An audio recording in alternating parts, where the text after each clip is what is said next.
Lejla tajba lil kulħadd u l-ewwel nett nibda b'ringrazzjament tal-organizzaturi ta' dis-serata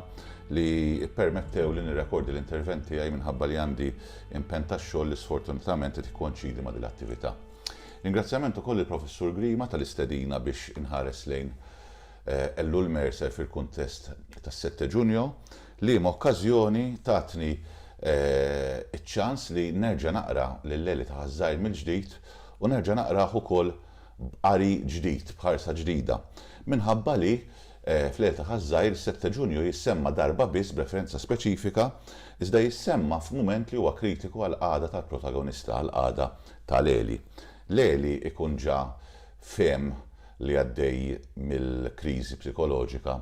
li nafu biha, ikun ġa beda b'xi mod jew ieħor jippatoloġizza u f'mument minnhom lejn l-aħħar tar-rumanz Ellul Mercer jew in-narratur jiftaħ b'3 ġrajiet li laqtu lil poplu Malti, fil-fatt jagħmel indirizz lil qarrejja ta' żmienu u jgħidu ma' ġrajiet li laqtu lil kull wieħed minna bħalli kieku tiġriba komuni li qed tikkomuna poplu flimkien u isemmi 3 ġrajiet storiċi li kienu il-għoli tal-ħajja, l-epidemija imsejħa l-Ispanjola u fl-aħħar it-tixwixa tas-7 Ġunju, it-tixwix politiku li wassal għas-7 Ġunju. Iżda fil-vers ta' wara jgħidilna n-narratur li għal Leli seta' ma ġara xejn minn dan kollu. Allura meta wieħed jaqra mill-ġdid lil Ellul Mercer skont perspettiva storika l-iktar u skont perspettiva politika, anki għaliex huwa rumanz li jimxi sikwit pass pass ma' ġrajiet storiċi sew lokali, nazzjonali, sew dinjin, wieħed jista' jara wkoll li Leli kontra s-soltu interpretazzjoni tiegħu kanonika ta' l-antieroj inkapaċi quddiem id-destin tiegħu u qed jista' jara Leli wkoll bħala suġġett politiku u suġġett storiku. Fil-fatt sa qabel is-7 Ġunju kif naraw Leli huwa karattru attiv ħafna u anki b'xi mod jew ieħor anki inkonxjament huwa impenjat huwa suġġett politiku attiv ħafna. Ftit qabel iseħħ l-armistizzju fl-1918 u Leli ikun għadu wkoll mistembaħ għar-realtà politika. Wieħed forsi jista' jittanta paralleliżmu faċli jew inkella jipprova jattribwixxi din il-ħaġa l-istrateġija narrattiva għaliex malli jiġi ċċelebrat l-armistizzju fl-1918, ħaġa li wkoll tiġi deskritta fir-rumanz, tibda l-gwerra ta' Leli miegħu innifsu, tispiċċa l-gwerra l-kbira, tibda l-gwerra ta' Leli miegħu innifsu u anki jibda jinbidel id-destin ta' Malta. Malta li kienet gawdiet ekonomikament mill-konflitt, tant li anki n-narratur jagħti r-raġuni għaliha skont l-aforizma Latin mors tua vita mea, u allura wieħed jistaqsi għala n-narratur jew n-narrazzjoni tagħżel li titfa' il-kriżi ewlenija ta' Leli f'dal mument lampanti li huwa s-7 Ġunju meta mbagħad Leli bħalli kieku jkollu ġustifikazzjoni biex jinqata' mill-istorja fis-sens ta' history u mbagħad jimxi għal dak il-proċess ta' anomija bħalli kieku fejn mbagħad nistgħu bħala kritiċi inwaħħlulu t-tikketta tal-antieroj tal-prototip tal-antieroj modernista. Din ovvjament hija pożizzjoni li tidher strateġika ħafna meta r-rumanz jinqara mill-ġdid u għalhekk ukoll tistieden anke għal tqabbil mal-fehmiet politiċi ta' Ellul Mercer li l-ġrajja għexa kif jgħidilna hu kien ma' José Orlando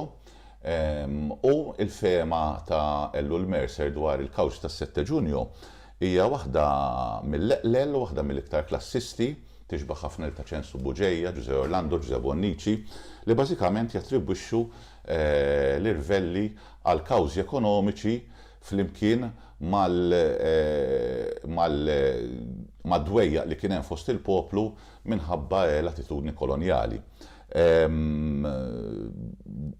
Da kollu jseħħ f'sitwazzjoni fejn kellek dominanza politika ta' l-iktar il-Knisja li kellha rwol anki ta' gvern morali parallel. Kellek borgheżija, nobiltà antika jew italofila li b'xi mod jew ieħor trid tipperpetwa xi xorta ta' ancien reġim u kienet medija bi programmar kostituzzjonali u b'idealiżmu x'aktar x'imbiet mill-aspettattivi u mir-rieda materjali tal-poplu. U ovvjament kellek il-kolonjaliżmu u l-Ingliżi li Malta kien jużawha bħala fortizza allura b'ekonomika tiddependi mill-kapriċċi tal-ekonomija kolonjali u tax-xorti li tgħaddi minnha id-dinja. Għalhekk meta wieħed jaqra lil Leli Taħazzar minn dil perspettiva storika u meta jqablu anki mal-waqtiet storiċi li kien kollu jinterzjaw mal-ġrajja fittizja, u qed jista' anki jikseb perspettiva differenti dwar l-eroj / l-antieroj u dwar Leli li jgħaddi minn dal-kastik enormi minn idejn in-narratur talli it-tanta jikseb l-erf, talli it-tanta joħroġ mill-ar allegoriku ta' Platun, imma meta wieħed iħares lejn dan storikament palli kieku dan il-kastik jidher kbir wisq quddiem l-attiviżmu li wieħed jara f'Leli. Tantu hekk li n-narratur jgħid li malli bdiet il-gwerra l-kbira, kulħadd kien b'xi mod jew ieħor medi bil-ġrajja storika. U jgħid ukoll li għalkemm Leli kienet ġa bditu l-kriżi, jgħid li m'hemmx mod aħjar biex wieħed jinsa l-hemm li għandu daqs aħbar ġdida kuljum, ebda ħaġa ma tagħti r-ruħ lil minu rasu mewdna daqs aħbar ġdida kuljum, u t-tibdil u t-taqlib li rat Malta mill-ewwel jum tal-gwerra l-qudiem kienu biżżejjed biex jinnessu il-kull maħluq l-hemm tiegħu u jżommuh imħeġġeġ u mqanqal ħalli jara issa x'ġej wara. In-narratur jitkellem dwar dan nisi li huwa kważi li wieħed jinsa s-suġġettività estrema jew is-solipsiżmu li s-soltu naraw fl-antieroj modern li suppost qiegħed iħabbar Leli. Leli għalhekk narawh ukoll qabel is-7 Ġunju, qabel l-armistizzju, anzi tul ir-Rumanz, fi proċess ta' attwalizzazzjoni, fi proċess ta' realizzazzjoni potenzjali, fejn huwa suġġett politiku kapaċi jsemmi leħnu u kapaċi proponi mill-inqas il-kawża tal-problema li qed jgħix fiha. Ġifieri, il-punt tiegħi huwa li Leli qiegħed jiġġieled mal-limiti tar-raħal kif naħsbu spiss u kif forsi jagħmel l-antieroj modernista bħalma jagħmel nagħtu każ il-protagonista fil-Gaġġa, f'Samuraj, fl-ewwel weraq tal-Bajtar, jew inkella huwa karattru sa dak il-ħin attiv qabel ma taqa' fuqu il-mannara tan-narratur moralistiku, huwa karattru attiv li qed jiġġieled fih dan superstruttura morali ideoloġika akbar minnu. Dan narawh pereżempju fit-tilwima li jkollu mal-impjegatur tiegħu ma' Manuel Buċaq, fejn anki jagħtih lezzjoni tal-istorja bħalli kieku li ovvjament il-ġid ekonomiku tiegħu huwa marbut mad-destini tal-gwerra, u anki kliem Ellu l-Mercer il-politiku kważi jidwi fil-kritika li jagħmel Leli meta jitkellem dwar il-mod kif jagħmlu liħ l-aħwa Buċaq, kważi rifless jew tifkira tas-surplus value Marxjan, jew ta' tbejjid deliberat tal-ħaddiema mis-sieda tal-produzzjoni, tal-mezz tal-produzzjoni, jgħid li jridu jieħdu bi 3 liri xogħol biex iħallsu lira,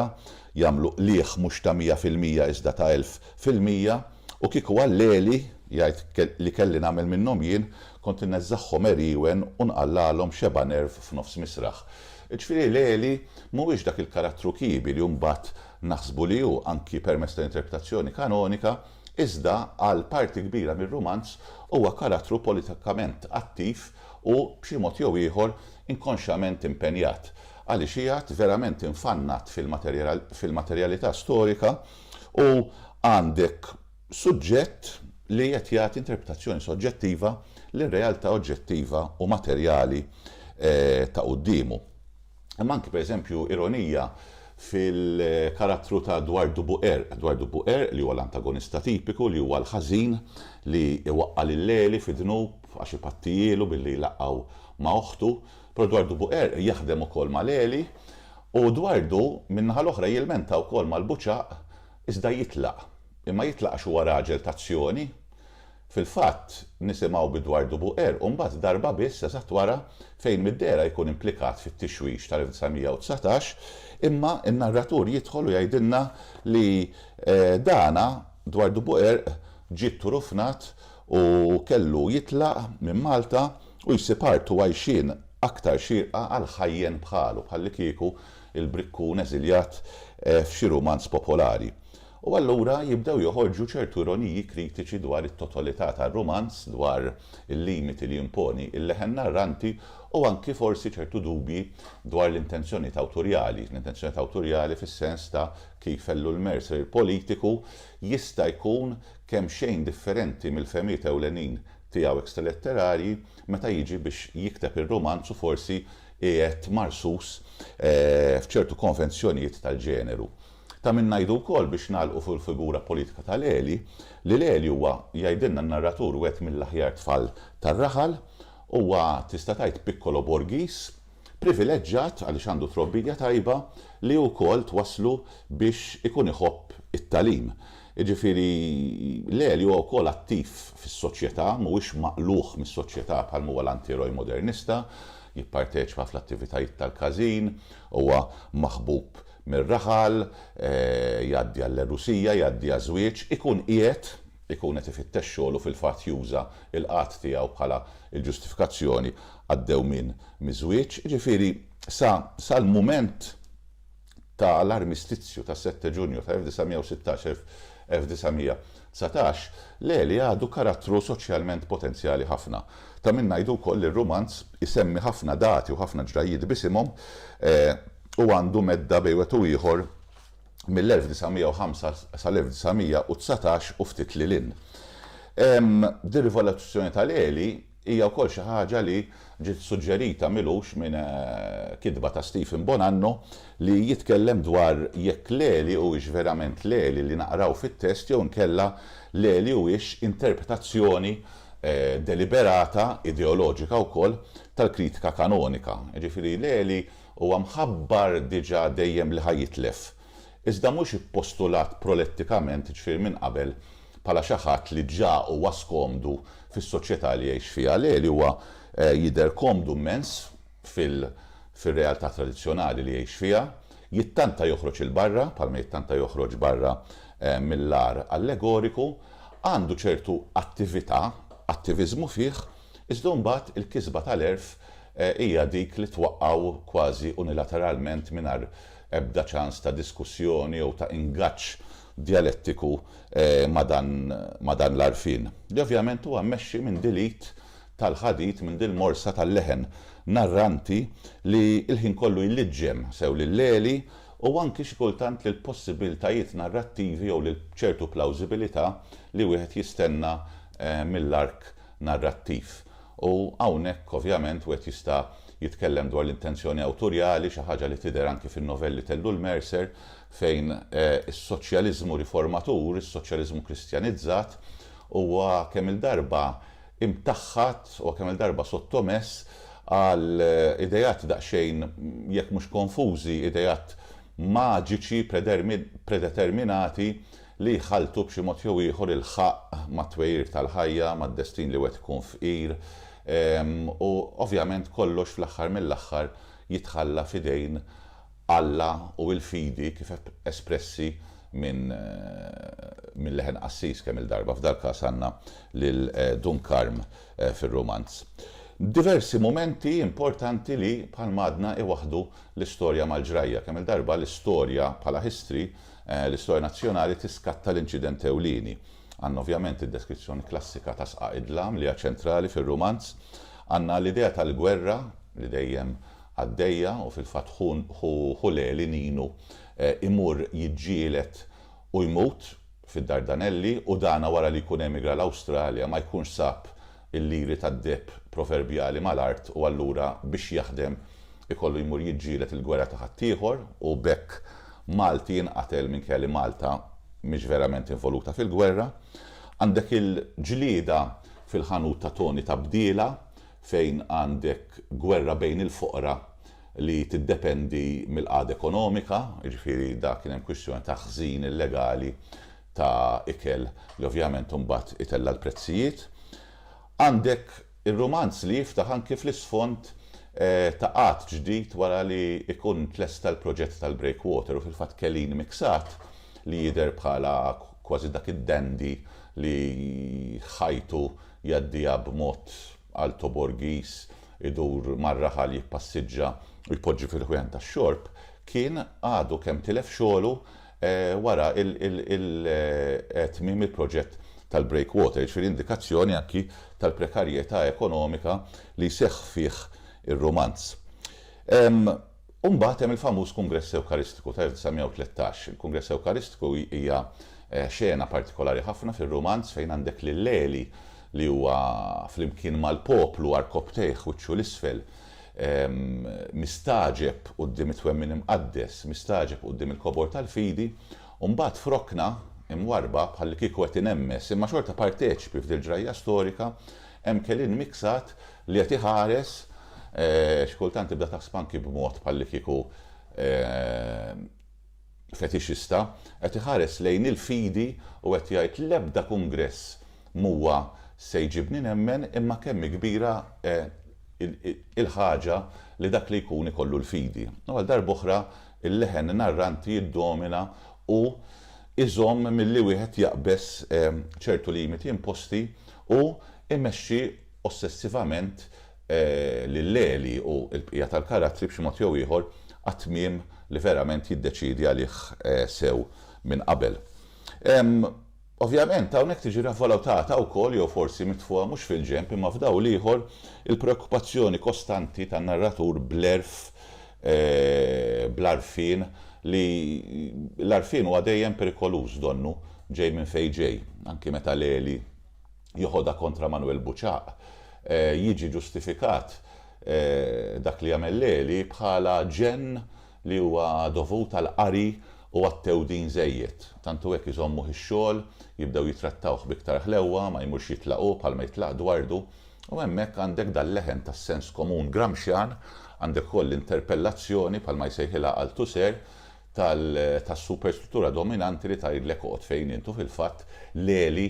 għalkemm jirribella, għalkemm potenzjalment ribellus, potenzjalment jirrivolta kontra l-ordni assolut, xorta waħda hemm qawwiet ħafna kbar minnu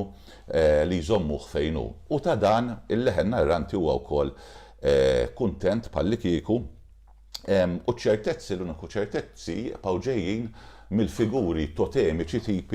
tipiċi bħal huma l-Omm u l-Qassis, anke fil-każ tar-Rumanz. Ta' min ngħidu wkoll li l-età żgħir ukoll jista' jkun anke f'dal kuntest storiku, f'dal kuntest tas-7 Ġunju. Rumanz tal-frontiera jew rumanz li jittanta jmattar saqajh lilin minn frontiera l-oħra. Ġifieri huwa rumanz naħseb li jirkeb it-tlet waqtiet ewlenin tal-letteratura Maltija, ġifieri ir-romantiċiżmu, ir-realiżmu u l-modernizmu. Għandek anki it-tqassim tat-taqsimiet ewlenin tal-rumanz li jsejħilhom Kodba illu l-Mercer, għandhom ukoll dawn it-titli li juruk bażikament li hemm mixja anki fil-kwalità tal-perjodu, ġifieri l-ewwel ktieb huwa idea romantika ta' tfulija, żmien il-għenu l-ħlewwa, għandek dinja li hija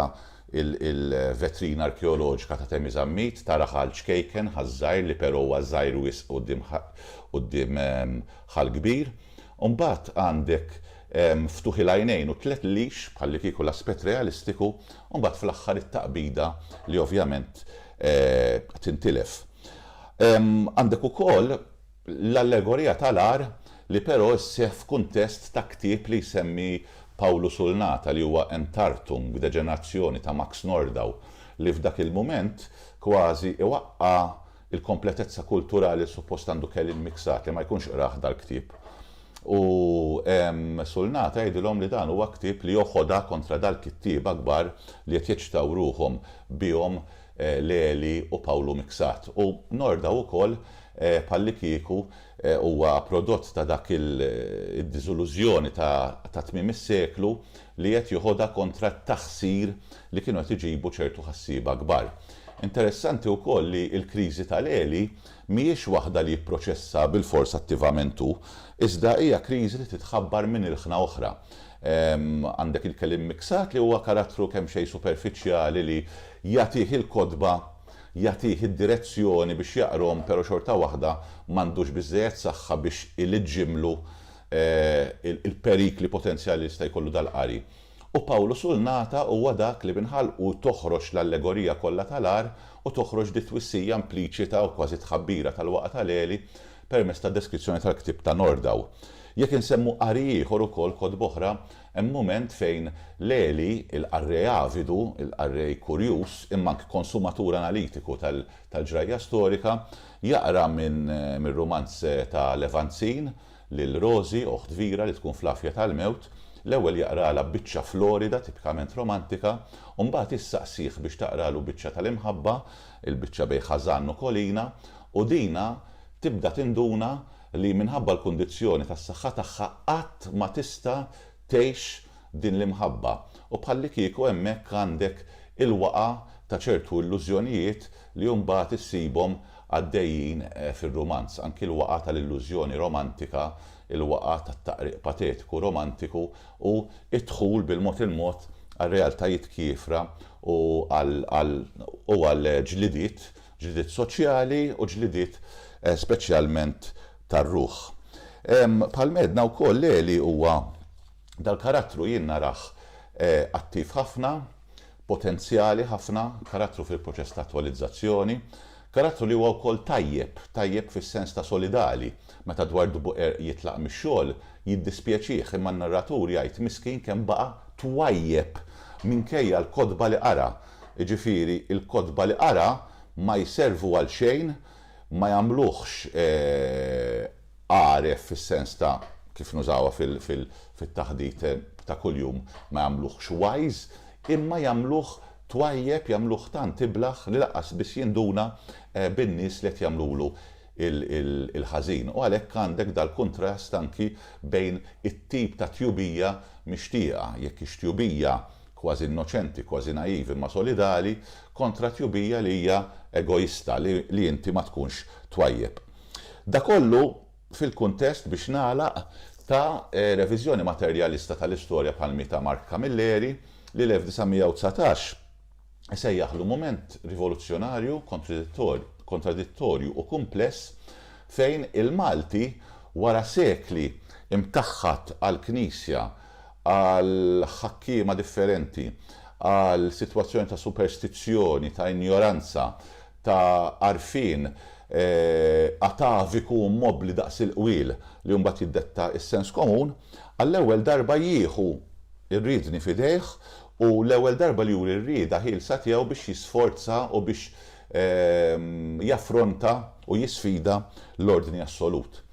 Hija rivoluzzjoni li hija komplessa iżda li hija relattiva għal Camilleri fejn l-għadu eżatt ma nafux minnu għaliex l-alleanzi politiċi huma intrikati għall-aħħar ikanġu fl-ewnhom u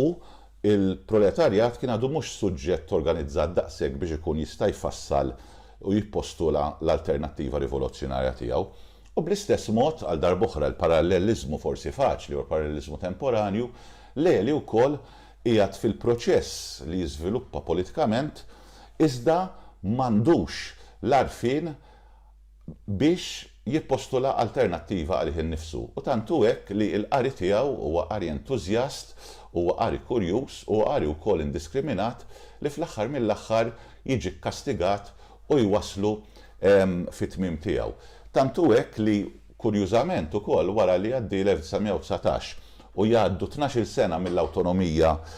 ta' Malta, Kostituzzjoni ta' Malta, jerġa' jissemma l-Eli bħala xi ħadd wieħed mill-ftit li ma ħax sehem fil-politika. Ġifieri l-Eli huwa dejjem ikkunsidrat x'kultant ma nindunawx biha bħala suġġett politiku anki meta ovvjament ma jieħux sehem fil-politika. Ġifieri dan huwa bniedem li inqata' totalment tal kollox minn din ir-realtà. Hija bħalma qed Camilleri wkoll rivoluzzjoni relattiva fejn wieħed għadu ma jafx minnu l-għadu jew għadu ma jafx x'in il-problema u forsi l-Eli jaf ikun jekk naqrawh b'dan il-mod ġdid, b'dan il-mod storiku, eżemplifikazzjoni ta' din is-sitwazzjoni. Xi bħalma l-ġrajja tas-7 Ġunju titwielet mill-kontradizzjonijiet u hija biss l-ewwel pass f'mixja ta' klassi. L-1919 tellu l-Merse jista' jitqies bħala waqt letterarju fejn jissiltu ma' xulxin żewġ viżjonijiet kbar. L-idea soċjalista fih dan kultura kattolika monolitika li ikollha tuża lil-Eli bħala l-vittma mhux ħatja ta' moment kruċjali fl-istorja tal-pajjiż li jara l-Malta tinża minn sekli ta' statiċità storika li ma tistax tirritorna lihom għal parteċipazzjoni impenjata bil-konsegwenzi kollha li din iġġib magħha fl-istorja moderna u fir-realtajiet tanġibbli tal-klassijiet subalterni. Jistgħu jgħixu flimkien għalhekk biex naħlaq żewġ realtajiet li madankollu jkomplu jnebbħu u jqanqlu mistoqsijiet ġodda bejn il-mixja ineżorabbli ta' klassi tul l-istorja u l-għażla tal-ġiem narrattiv u anke forsi l-ġiem ġeneriku dettat minn kif ir-romanz kien ikkonsidrat dak iż-żmien u dan il-ġiem li donnu joqgħod lura minn ingaġġ totali tal-protagonisti tal-karattri mar-realtà materjali li jitnebbaħ minnha l-istess romanz. Nirringrazzjakom.